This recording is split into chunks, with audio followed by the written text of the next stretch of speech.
When the new owners first walked into the house, everything seemed ordinary.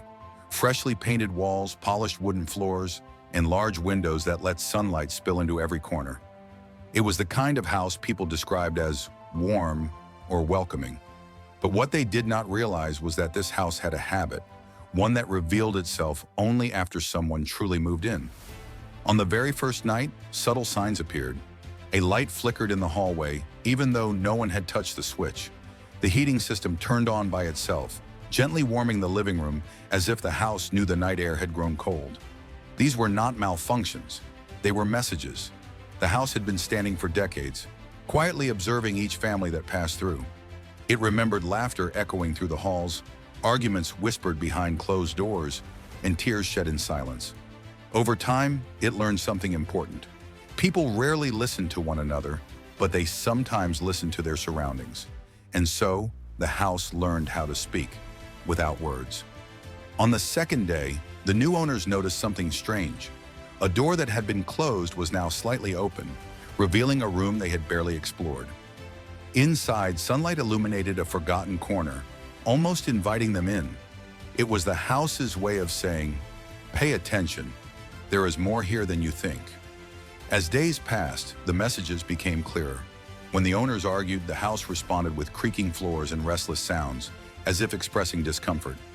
When they sat together peacefully, the rooms felt quieter, calmer, almost lighter. The house reflected their emotions back to them, acting as a mirror rather than a judge.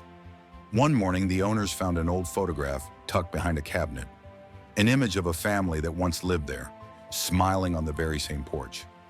This was no coincidence. The house was reminding them that others had built memories here, that this space was meant for connection, not conflict. The most powerful message came during a stormy night.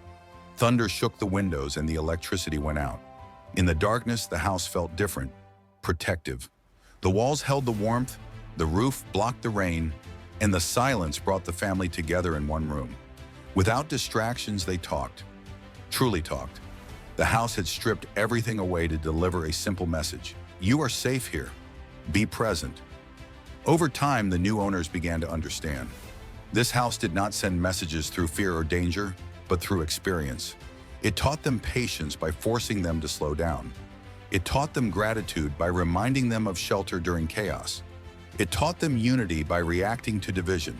The house never demanded anything. It only responded. If the owners cared for it, it cared for them. If they neglected it, small problems appeared. Leaks, cracks, and noises.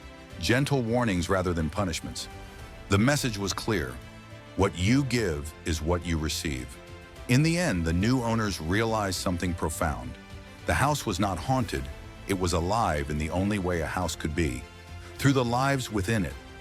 Its messages were reflections of their choices, emotions, and values. And perhaps that is true for every house. They all speak. The question is not whether a house sends messages to its new owners, but whether the owners are willing to listen.